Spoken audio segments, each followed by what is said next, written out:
khusus untuk hampir semua institusi pelayanan kesehatan di Papua, terutama juga di Jayapura. Kita kan sudah tidak ada perbedaan antara rumah sakit dalam hal pelayanan pasien ya, antara rumah sakit pemerintah dan swasta, terutama dalam pelaksanaan pelayanan BPJS. Tetap kami akan jadi korban semua rumah sakit, terutama di Papua, terhadap paket pembiayaan BPJS. Korbannya di mana maksudnya? Ada selisih pembiayaan terjadi. Karena ini dia paket, maka ada item-item pembiayaan yang tidak di-include di dalam paket pembiayaan ini. Untuk kalangan orang prasejahtera ke atas tidak ada masalah. Tapi khusus untuk kehidupan sosial masyarakat, pendapatan ekonomi orang Papua, ada BPJS atau tidak, itu tetap jadi masalah. Kenapa begitu ya? Ya, karena sebagian besar masyarakat harus tanggung di luar paket BPJS. Maka nanti pertemuan kami minta kepada Ibu Okti, Pak Lutfi sebagai direktur, sampai kepada kementerian dan kepada gubernur bahwa perlu adanya pendampingan pembiayaan komplementer.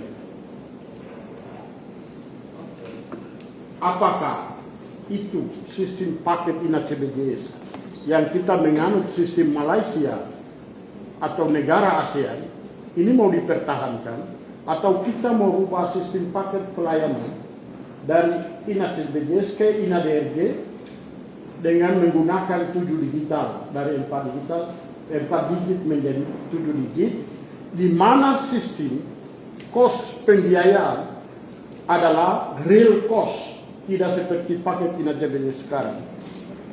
Ketika kalau real cost, maka tadi kita bicara SDM, dokter mau dia kerasan mau tetap tugas itu, karena ini pembagian kue.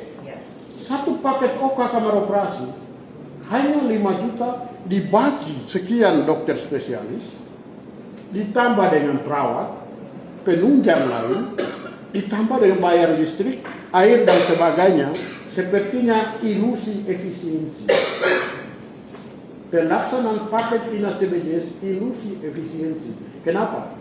Karena satu pasien dia bisa berubah dengan sistem BPJS sekarang, paket BPJS, itu dia datang berubah 1 tahun, itu bisa 4-5 kali. Karena apa? Pembatasan paket ini. Ini bukan menjadi efisiensi terhadap pengelolaan keuangan negara. Seharusnya 1 kali dia berubah tuntas dengan semua pembiayaan itu ditanggung. Oleh karena itu, ini hal yang laten terhadap indisipliner dari DPJP maupun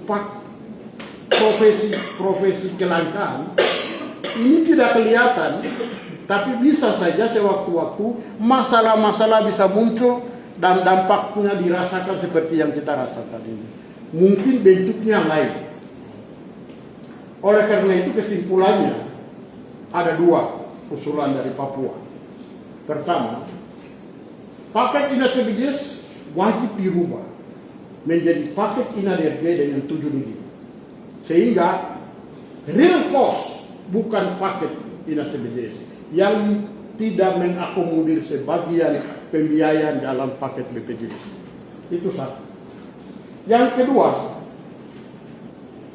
negara tidak boleh melarang oleh auditor-auditor keuangan bahwa kalau ada dana penambahan dari pemerintah daerah, karena dalam undang-undang kesehatan pembiayaan itu ada jelas, apabila jaminan kesehatan nasional itu pada paketnya kurang, maka bisa ditanggung oleh dana daerah, APBD, apalagi daerah otonomi khusus.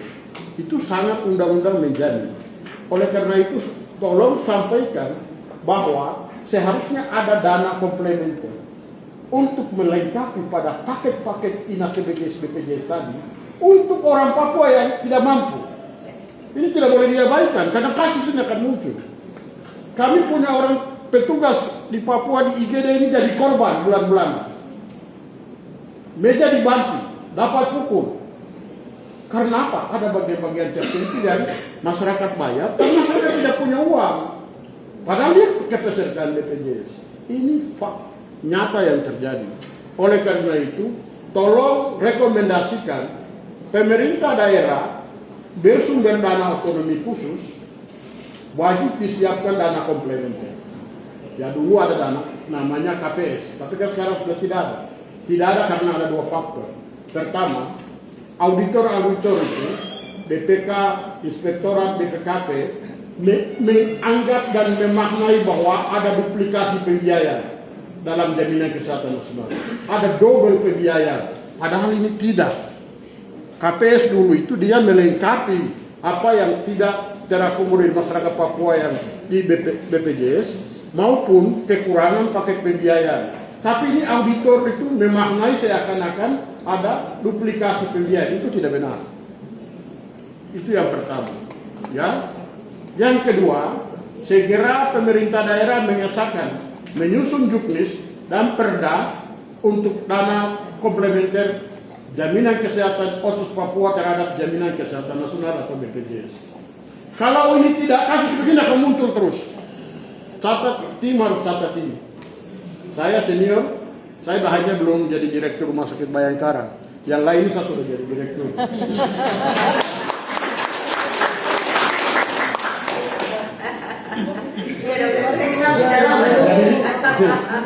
Jadi ini tolong hal ini dicatat. Karena yang saya alami sendiri dari satu rumah ke satu rumah sakit, ya. Kesimpulannya itu ya. Ya, oleh karena itu, Ya, oke. tidak ada istilah negara bilang dana kurang, tidak ada. Untuk rakyat Papua itu diakomodir. Akomodir ini. Kalau tidak, kasih tahu Pak Gubernur Menteri Kesehatan bahwa kasus ini akan muncul lagi. Saya kira ini yang perlu saya ini nomor satu. Kedua, ini negara kita ini terlalu bicara terus dengan SDM. Dari dulu kami sudah usulkan dokter spesialis dikirim ke Papua itu jangan setengah-setengah dong. Ke tempat lain bisa bantu dengan begitu tenaga, begitu bantuan. Tapi ke Papua pikirnya 1000 kali lipat. Tadi kan sudah dengar sendiri. Satu spesialis itu dipakai 3 rumah sakit. Bagaimana mau atur begini? Kalau kita mau terus terang ya, ini akan begini terjadi terus ya. Oleh karena itu tidak ada perbedaan antara rumah sakit pemerintah dan swasta karena kami semua melaksanakan undang-undang aturan negara pelaksanaan BPJS. Semua sama. Oleh karena itu kami tunggu dokter spesialis. Jadi negara dan pemimpinnya jangan terlalu bicara-bicara. Kami butuh nyata sekian dokter spesialis dengan insentif sekian, tunjangan sekian, kami kirim, dibagi, diatur. Oke. Dua itu aja. Ya. Ibu